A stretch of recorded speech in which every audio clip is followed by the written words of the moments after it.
കേരളത്തിലെ public service കമ്മീഷനിലുള്ള വിശ്വാസം ജനങ്ങൾക്ക് പൂർണ്ണമായും നഷ്ടപ്പെട്ടിരിക്കുകയാണ്.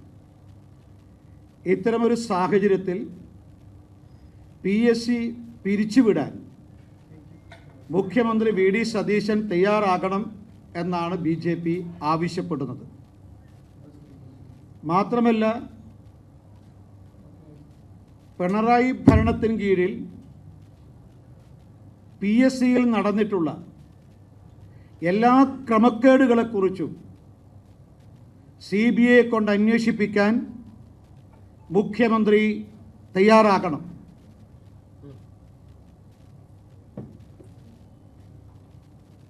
PSCയെ പൂർണ്ണമായും മാർക്സിസ്റ്റ് പാർട്ടി നശിപ്പിച്ചിരിക്കുകയാണ്. സഹകരണ സ്ഥാപനങ്ങളിൽ പാർട്ടി നേതാക്കളെയും കേഡറുകളെയും പാർട്ടി നേതൃത്വത്തിൽ സ്വാധീനമുള്ളവരെയും തിരികെ കയറ്റിയതുപോലെയാണ് ഇടത് ദുർഭരണകാലത്ത് PSCയിലും നിയമനം നടത്തിയിട്ടുള്ളത്. ഇതിൻ്റെ പിന്നിൽ രാഷ്ട്രീയ സ്വാധീനമുണ്ട്, സാമ്പത്തിക ഇടപാടുകളും നടന്നിട്ടുണ്ടോ എന്ന് സംശയമുണ്ട്. അതുകൊണ്ടാണ് CBI അന്വേഷണത്തിന് BJP ആവശ്യപ്പെടുന്നത്. പക്ഷേ ഇത് ഗുരുതരമായ സംഭവം ഉണ്ടെന്ന് ബോധ്യപ്പെട്ടിട്ടും പ്രതിപക്ഷത്തിരുന്നപ്പോൾ PSC നടത്തിയ പരീക്ഷകളെക്കുറിച്ച്, മൂല്യനിർണ്ണയത്തെക്കുറിച്ച്, അതേപോലെ റാങ്ക് പട്ടിക തയ്യാറാക്കിയതിനെക്കുറിച്ചും നിയമനത്തെക്കുറിച്ചും ഗുരുതരമായ ആരോപണങ്ങൾ നിയമസഭക്കകത്തും പുറത്തും ഉന്നയിച്ച മുഖ്യമന്ത്രി VD സതീശൻ എന്തുകൊണ്ടാണ് ഇപ്പോഴും മൗനം പാലിക്കുന്നത്? നേരത്തെ പ്രതിപക്ഷ നേതാവായിരുന്ന VD സതീശനും മുഖ്യമന്ത്രിയായിരുന്ന പിണറായി വിജയനും തമ്മിൽ ചില അന്തർധാരകൾ ഉണ്ടായിരുന്നു. ഇപ്പോൾ കസേരയിൽ മാറ്റം സംഭവിച്ചിട്ടുണ്ട്, പദവിയിലൊരു മാറ്റം സംഭവിച്ചിട്ടുണ്ട്. അന്നത്തെ മുഖ്യമന്ത്രി ഇപ്പോൾ പ്രതിപക്ഷ നേതാവായി, അന്നത്തെ പ്രതിപക്ഷ നേതാവ് ഇപ്പോഴും മുഖ്യമന്ത്രിയായി. പക്ഷേ ആ അന്തർധാര ഇപ്പോഴും നിലനിൽക്കുന്നുണ്ട്. അതുകൊണ്ടാണ് PSCയിലെ തട്ടിപ്പുകളെക്കുറിച്ച്, ക്രമക്കേടുകളെക്കുറിച്ച്, തീവട്ടിക്കൊള്ളയെക്കുറിച്ച് മുഖ്യമന്ത്രി മൗനം പാലിക്കുന്നത്. ഇപ്പോൾ ആകെ നടത്തുന്ന ക്രൈംബ്രാഞ്ച് അന്വേഷണം നമ്മുടെ ഏറ്റവും ഒടുവിൽ നടന്നിട്ടുള്ള ക്രമക്കേടുകളെക്കുറിച്ച് മാത്രമാണ്. ആ ക്രമക്കേടുകളെന്ന് പറയുന്നത് മഞ്ഞുമലയുടെ ഒരറ്റം മാത്രമാണ്.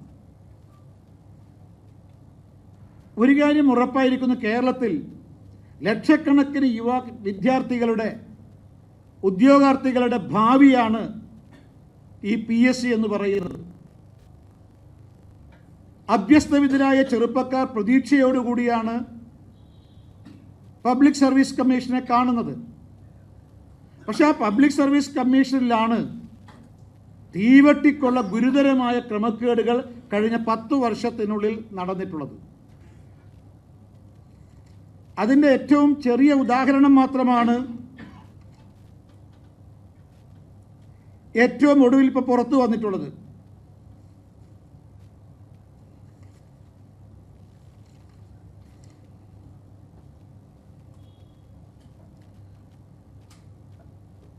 ആസൂത്രണ ബോർഡിൽ ചീഫ് നിയമനത്തിൽ നടത്തിയ പരീക്ഷ, അതിലൊരു നിയമനം മാത്രമാണ് നടന്നതെങ്കിലും നമ്മൾ ഓർക്കേണ്ടതായിട്ടുണ്ട്, ഒരു CPMൻ്റെ പ്രമുഖനായ നേതാവിന് വേണ്ടിയിട്ട് 10 ചോദ്യങ്ങളുടെ മൂല്യനിർണ്ണയം നടത്തിയില്ല. ആ 10 ചോദ്യങ്ങളിൽ ഈ പാർട്ടി സഖാവ് 4 എഴുതാതെ വിട്ടു, 6 എന്തൊക്കെയോ കുറിച്ചിട്ടു. ഇത് മൂല്യനിർണ്ണയം നടത്തിയിരുന്നുവെങ്കിൽ ഈ പാർട്ടി സഖാവിന് ഈ ജോലി കിട്ടില്ല. അപ്പോൾ പാർട്ടി സഖാവിന് ജോലി കിട്ടാൻ മൂല്യനിർണ്ണയത്തിൽ നിന്നും 10 ചോദ്യങ്ങളെ മാറ്റി.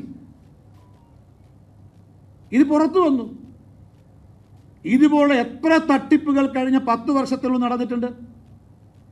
മാത്രമല്ല, ഇത് PSC ചെയർമാനും 2 CPM അനുകൂല പ്രതിനിധികളുമാണ് ഇൻ്റർവ്യൂവിൽ പങ്കെടുത്തത്.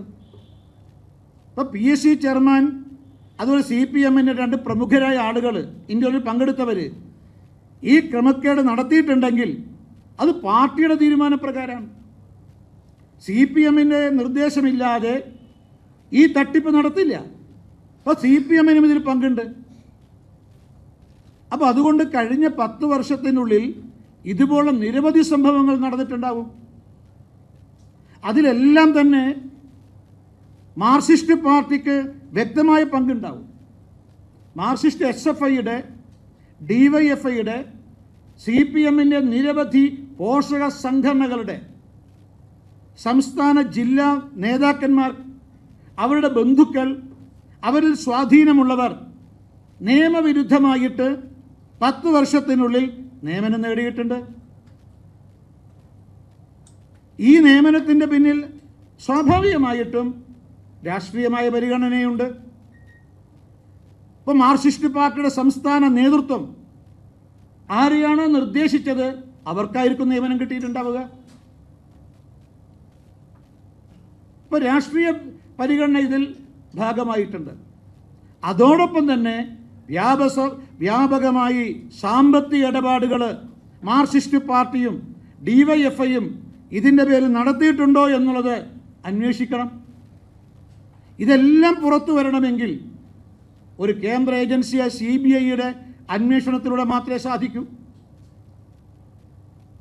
മടിയിൽ കനമുള്ളവരെ വഴിയിൽ ഭയപ്പെടേണ്ടതുള്ളൂ എന്നാണ് നമ്മുടെ ഇന്നത്തെ പ്രതിപക്ഷ നേതാവ് മുഖ്യമന്ത്രിയായ സമയത്ത് പറഞ്ഞത്. അങ്ങനെ ഞങ്ങൾ ഇന്നത്തെ പ്രതിപക്ഷ നേതാവിനോട് ആവശ്യപ്പെടുന്നു, അന്നത്തെ മുഖ്യമന്ത്രിയായ ഇന്നത്തെ പ്രതിപക്ഷ നേതാവിനോട് BJP ആവശ്യപ്പെടുന്നു, നിങ്ങൾ ഈ 10 വർഷത്തെ നിയമനത്തെ സംബന്ധിച്ച് CBI കൊണ്ട് അന്വേഷിപ്പിക്കണമെന്ന് ഭരണകൂടത്തോട് പറയാൻ ധൈര്യം കാണിക്കുമോ? അല്ലെങ്കിൽ പറയണം, അഭിപ്രായം എന്താണെന്ന് പറയണം. അതുകൊണ്ട് എത്രയും പെട്ടെന്ന് മുഖ്യമന്ത്രി ചെയ്യേണ്ടത് 2 കാര്യമാണ്. ഒന്ന്, ജനങ്ങൾക്ക് ഈ PSCയിലെ വിശ്വാസം നഷ്ടപ്പെട്ടു, അവിടെ പിരിച്ചുവിടുക, പുതിയ സംവിധാനം കൊണ്ടുവരിക. ആ പുതിയ സംവിധാനത്തിനെ സംബന്ധിച്ച് നിയമനിർമ്മാണം നടത്തണമെങ്കിൽ നിയമനിർമ്മാണം നടത്തണം. അടിയന്തരമായിട്ട് അക്കാര്യത്തെക്കുറിച്ച് ചർച്ച നടത്തണം. മാത്രമല്ല ഈ ഇത്രയും വലിയ ഒരു കമ്മിറ്റി സംവിധാനത്തിന് ഒരു ആവശ്യമുണ്ടോ? ഒരു ജംബോ കമ്മിറ്റി ഇതിനു വേണ്ടി ആവശ്യമുണ്ടോ? ഇപ്പോൾ UPSCയിൽ, ഇന്ത്യയിൽ മൊത്തം നിയമനം നടത്തുന്ന UPSCയിൽ ആകെ 9 പേരംഗങ്ങൾ, UPSC അംഗങ്ങൾ 9 പേരാണ്. 3,40,00,000 ജനസംഖ്യയുള്ള കേരളത്തിൽ PSC അംഗങ്ങളുടെ എണ്ണം 16ആണ്. എന്തിനു വേണ്ടിയാണ് 16 പേര്? ഇവർക്ക് ശമ്പളം, ഇവർക്ക് ഭത്ത, ഇവർ താമസം, ഇവർക്ക് വാഹനം, കോടികളാണ് ഒരു വർഷം ചെലവഴിക്കുന്നത്. 9 പേരെ UPSCയിലുള്ളൂ. ഉത്തർപ്രദേശിൽ 20 കോടിയിലധികം ജനസംഖ്യയുണ്ട്. കേരളത്തിലെ PSC അംഗങ്ങളിൽ പകുതിയിൽ താഴെ മാത്രമേ ഉത്തർപ്രദേശിൽ PSCയിൽ അംഗങ്ങളായിട്ടുള്ളൂ. അപ്പോൾ ഇവിടെ അതിൻ്റെ ഘടനയിൽ പോലും തട്ടിപ്പാണ്, ഇതിൻ്റെ സംവിധാനത്തിൽ പോലും തട്ടിപ്പാണ്. അതുകൊണ്ടാണ് PSC പിരിച്ചുവിട്ട് പുതിയ സംവിധാനം ഏർപ്പെടുത്തണം. നിയമനിർമ്മാണം നടത്തണമെങ്കിൽ നിയമനിർമ്മാണം നടത്തണം.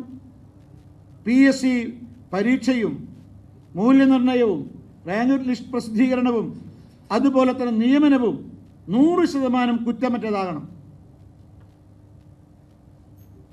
അതിനുവേണ്ടിയാണ് മുഖ്യമന്ത്രി തയ്യാറാകേണ്ടത്. എന്തുകൊണ്ടാണ് മുഖ്യമന്ത്രി ഇക്കാര്യത്തിൽ മൗനം പാലിക്കുന്നത് എന്ന് ഞങ്ങൾക്കറിയില്ല. അതേ പ്രതിപക്ഷ നേതാവായിരുന്ന സമയത്ത് അതിശക്തമായി PSCയിൽ തട്ടിപ്പുകളെക്കുറിച്ച് നിയമസഭക്കകത്തും പുറത്തും പലതും സംസാരിച്ചതാണ്. നിലപാടുകളുടെ രാജകുമാരൻ എന്നറിയപ്പെടുന്ന മുഖ്യമന്ത്രി എന്തുകൊണ്ടാണ് ഇക്കാര്യത്തിൽ ഒരു നിലപാട് സ്വീകരിക്കാത്തത്? CBI അന്വേഷണത്തെക്കുറിച്ച് അദ്ദേഹത്തിൻ്റെ അഭിപ്രായം എന്താ? 10 വർഷം നടന്ന ഈ PSC നിയമന തട്ടിപ്പുകളെക്കുറിച്ച് മുഖ്യമന്ത്രി ശ്രീ VD സതീശൻ്റെ അഭിപ്രായം എന്താ? ഞങ്ങൾക്കറിയാൻ ആഗ്രഹമുണ്ട്.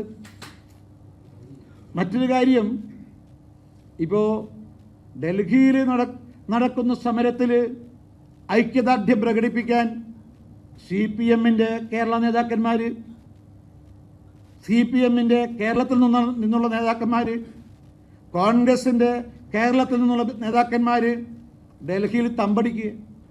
നമ്മുടെ മുഖ്യമന്ത്രി അടക്കം ഡൽഹിയിൽ പോയിട്ട് സമരപ്പന്തലിൽ പോയി ഐക്യദാർഢ്യം പ്രകടിപ്പിച്ചിട്ടുണ്ട്. പക്ഷേ കേരളത്തിൽ നടന്നിട്ടുള്ള ഈ സംഭവങ്ങളെക്കുറിച്ച് ഇവർ യാതൊന്നും പ്രതികരിക്കുന്നില്ല.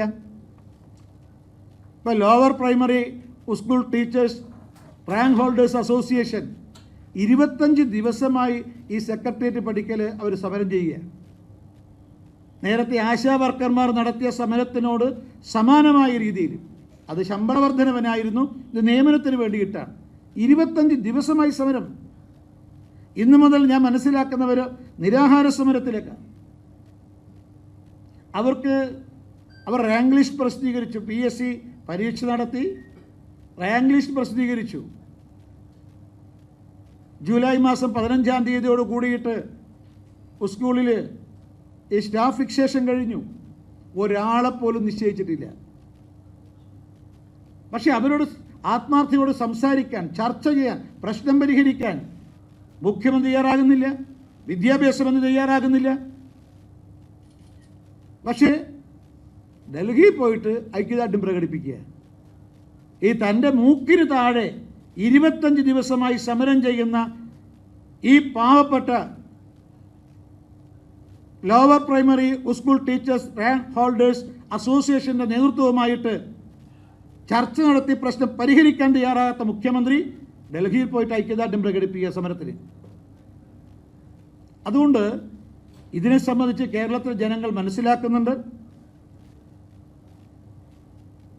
സമ്പൂർണമായും PSC സംവിധാനം തകർന്നിരിക്കുന്നു. ജനങ്ങൾക്ക് വിശ്വാസം നഷ്ടപ്പെട്ടു. അതുകൊണ്ടാണ് ഭാരതീയ ജനതാ പാർട്ടി ഈ വിഷയം ആവർത്തിച്ച് ആവശ്യപ്പെടുന്നത്.